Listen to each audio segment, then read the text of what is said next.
What is up, Sham Fam? Today we have a very special video to kick off a series that I've been wanting to do for a long time, and it is going to be a coaching series on Call of Duty. Now this could include Modern Warfare 2 or Warzone, whatever, but in this case, we're going to be helping out one of my homies from Shamrock Gaming, Ajax, as he wants to progress in Search and Destroy.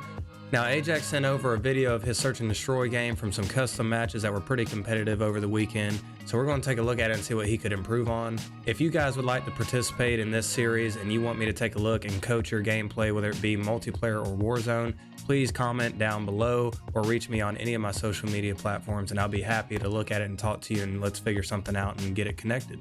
Now guys, make sure you subscribe, keep that little bell notification turned on so that you're always in the know with more Warzone and Call of Duty multiplayer tips, tricks, and coaching. I'm gonna be continue to put out more and more videos, especially as Warzone's releasing.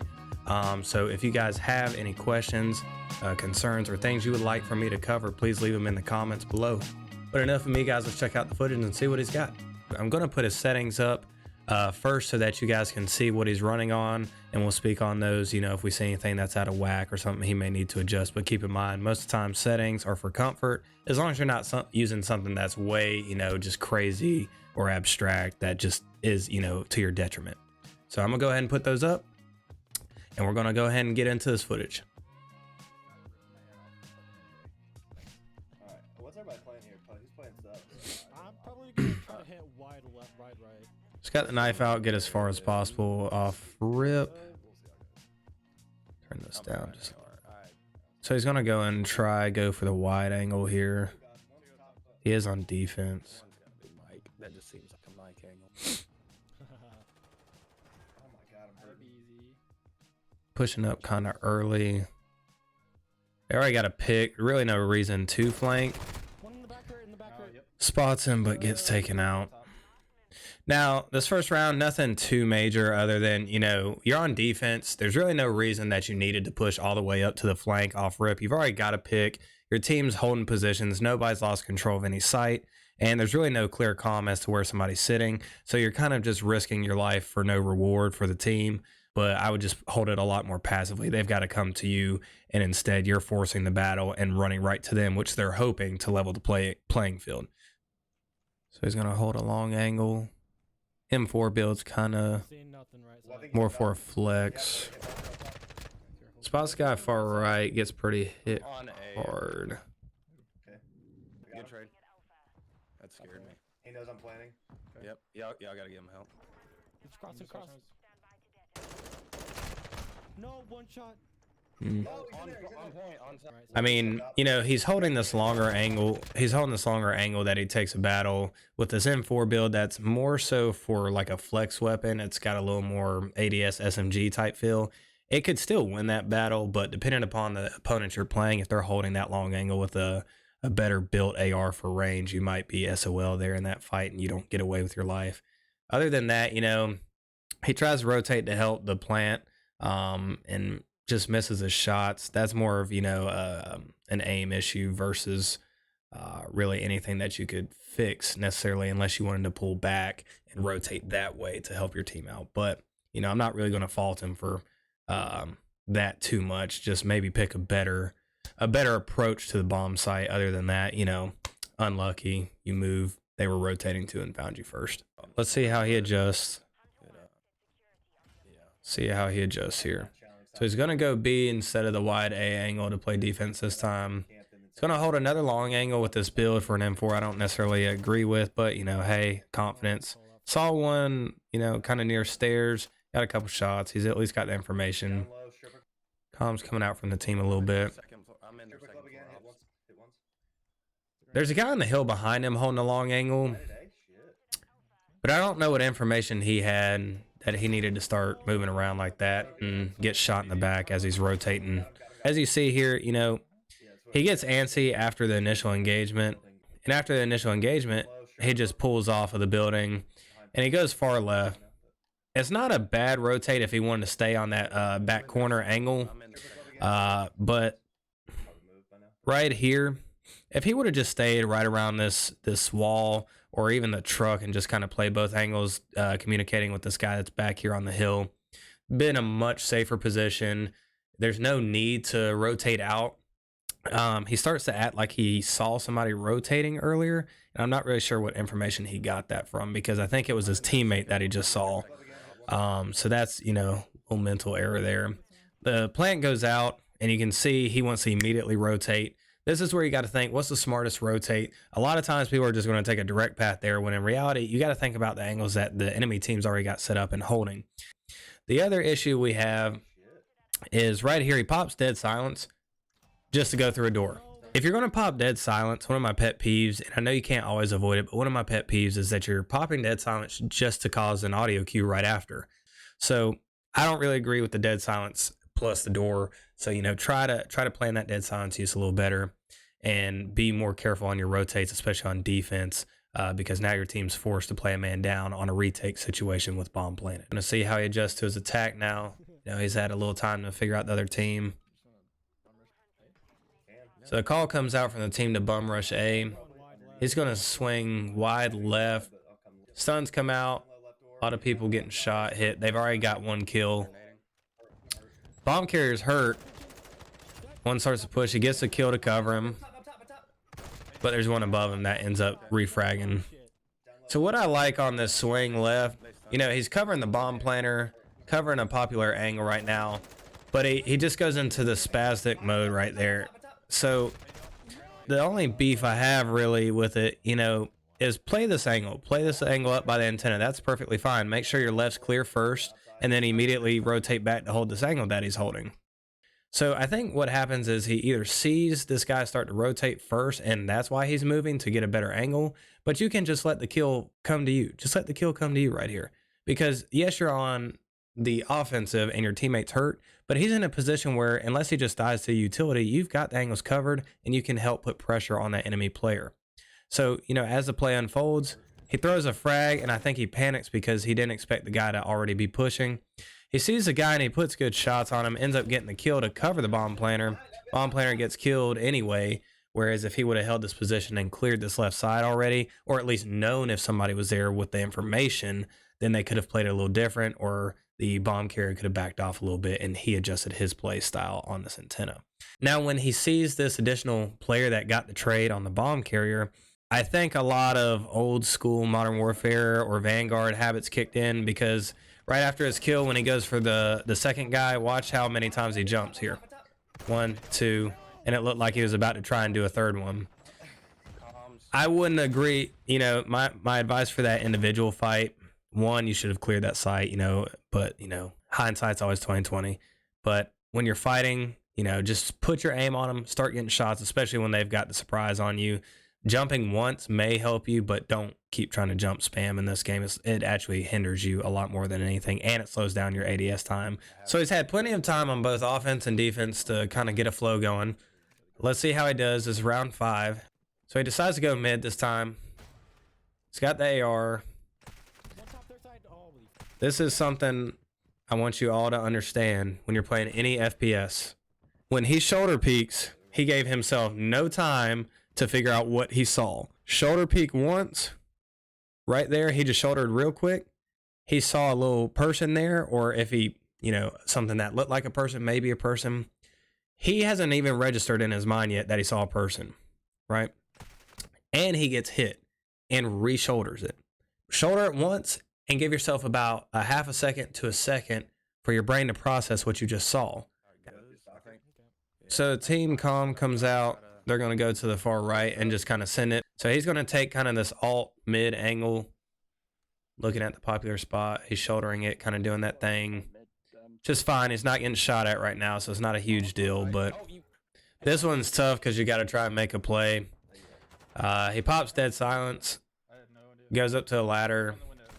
I guess he thought the guy wouldn't be holding that angle still, but just the way the defense is set up, he had help.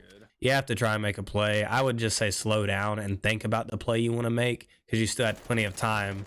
The round was so early that the bomb planter and the second teammate went down. So you still had plenty of time to think and reroute if you needed to, especially with dead silence. So now you've wasted dead silence. So he's going to go mid. He's got that same AR build. He dives across, looks for information. Not mad at that. I wouldn't have exposed myself out the full window like he's doing because you're weak to a lot of angles on the left that you would just have to react to. I missed my name. And then he starts getting shot. Far left, far left. So it looks like he's adapting a little bit. He's not playing as aggro and he's trying to react to the information he's getting this time. Not mad at this play. His team's kind of stacked on the right side, so Two in the back, two in the back, two in the back. he opens the door so the other team, if they're there, is going to know he's there as well. He's got the 2-man peek here, which could be beneficial. There was two there. One's on A. It sounds like they're about to play an A. Hits with the stun. He could have peeked on that. It would have been very aggro, especially for defense when you've got a man advantage. Throws an 8, hits him. Waste time, and his teammate ends up getting him from across the room. It's really not a bad play. I don't know if it was intentional. However, you know, good on him for not, you know, pushing without teammate there. I think the comms would need to be a little more organized, but this is just a friendly custom game, so, I died. you know. So he's going to go up top mid again. He's got the same AR build. He saw him with the shoulder peek this time. Slow peeks it and loses. So it's a half good play. It's good that he shouldered it, good at what he saw and tried to react and slow peek it. That's kind of debatable. The bad thing is, you know, once again, you're bringing this flex AR, hoping to win a long angle, which can be done. I mean, you know, the M4 is fine. But across the way, if you notice, his enemy's got the right-hand peek advantage. Now, a lot of people don't really think about this in Call of Duty because a lot of the fights are bang, bang. They're really fast. But in long angles, especially competitive matches, S&D, when you have somebody using an AR, an LMG, a sniper, something of that nature, when they're holding a right-hand peek, your character model actually has the advantage of seeing the person that's doing the left-hand peek before they see your body, or your whole body, I should say. So you ever have those kill cams where you're like, damn, I didn't even see him. How could he see my whole body on the kill cam? Most times it's either, you know, it could be netcode, but a lot of times it's going to be because they were peeking from the right-hand dominant side and you were peeking from your left-hand dominant side, where more of your body has to show before your eyes or your gun can see the enemy, whereas less of them has to show because it's their dominant side and they're already leaning that way. If you've ever played games like Escape from Tarkov, you know what I'm talking about, but you know, it is still a thing in Call of Duty and arcade shooters as well. If you think, okay, this guy's been beaming me from long angles, he's got a right-hand peek, I know he's there, just give the information to my team, wait till they can hit him with utility or pinch him. Ajax is going to go kind of this alt mid to the right side. Got the outside of that. You can tell he's playing a little more timid this time. He's trying to play with his teammate, which isn't necessarily bad for the trade. You just got to be careful when you do this. You don't group up. Couple picks come out. When he dove around that corner, I know his teammate just cleared the corner.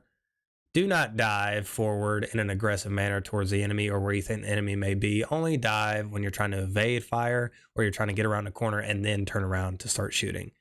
If you dive, you're at an instant disadvantage. So please, please, please, please, please do not do that. If you're going to slide around a corner, make sure you double tap Y while you're sliding so your gun's ready faster, like in the movement video that I recently dropped. All right, let's see if they clutch this round up. It's Clear for now. It's a 3v3 now. Bomb is down. He gets a nice kill, close range there. Ooh, and he just misses his shots on the guy in the corner. That one's tough, man. I mean, he reacted. He put shots down range. That guy was in a dark corner or a shadowy character. It was really hard to tell. I'm kind of surprised they didn't get more hit markers, but we'll see. All right, 5-4. See what they can get on attack. All right, so they're pushing together as a team. I like it so far, but right here, he's not helping the team by any way. He's just sitting here. He saw the guy on the left. I don't know if he realized that in the window. Hanging here could, I guess, help the team by getting some comms, but in reality, this is not where you want to sit. You're not helping your team get any refrags or anything like that, and your teammate just went down. This is an okay angle, but you're exposed to the hill, too. I like him playing behind the truck a little better, but, you know, like I said, that's nitpicking situational. It just depends how you're feeling that game, really. They call out that somebody's trying to flank him, so he rotates all the way back. In this case, you already had a good presence at the bomb site, and you're 2-man down. So, I mean, really, I would have stayed a little closer and just watched for the flank and sat in a strategic position versus rotating all the way back. Now you're not with your team when they try to go to plant, and it's going to be, you know, a potential 2v4. He does get a nice drop shot and gets the kill though. You know, so that's good. However, he could have made that play a lot less aggro, so to say. He could have let that kill just funnel into him versus having to drop shot and hopefully get a close range kill. Still a good kill though. I'm not going to knock him for it. And gets the final kill. So, you know, not a bad thing at all. We got some things to work on. So, you know, some of the overall comments we have here, make sure when you're shouldering, you shoulder, let yourself process the information, then react to the information. Right-hand peeks are still a strong thing, especially in search and destroy type game types. Think more strategically about your rotations. Could somebody be holding that angle? If so, is there another angle I could take? Or is there a way I could clear that angle for my team? So keep in mind when you're rotating, it's more strategic than you think than just taking the first path to the bomb site or to your team. Gunfights in search and destroy, you do not have to chase kills. They will a lot of times come to you. Now, when you're on attack, you got to work with your team a little more to set up those kills. But a lot of times, if you're helping your teammate and you're holding angles and they're holding angles, somebody's going to come into those cross angles now. Don't push in alone because you dying helps the team none unless they can refrag out and trade for you. For Ajax individually, I think something that would help him, you know, improve a long way is look at the mini map here and there, especially on defense. Look at the mini map, see where your team's at, and try to see where you fit in that spread across the map. It's easier said than done, but once you find your place, you'll realize, oh, I don't have to cross the whole map and help frag out everywhere. I just have to hold my angle, play my role, and I'll end up winning as a team. That's all for me, guys, in this video. However, like I said before, if you're interested in being in one of these coaching series videos, comment down below, message me on any of my social media in the description, and I'll be sure to get back to you. Make sure you guys hit all those buttons, subscribe, like, comment, all those things so that, you know, I can get some love, I can grow the channel and help bring you guys more advice, more tips and tricks and all those things. Keep the notification bell turned on so you never miss a new video, from the highlights, the shorts, the tips and tricks videos, anything and everything. But until the next one, guys, I'm out.